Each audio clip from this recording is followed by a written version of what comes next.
3 ঘন্টার 60 মিলিমিটার বৃষ্টিতে ডুবল ঢাকার অনেক রাস্তা।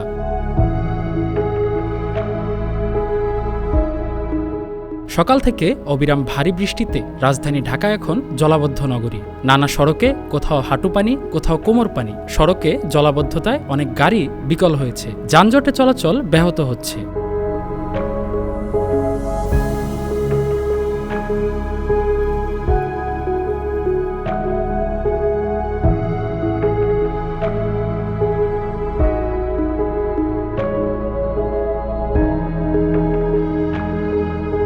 নগরবাসীকে হাতে সময় নিয়ে বের হওয়ার অনুরোধ ডিএমপির ট্রাফিক বিভাগ।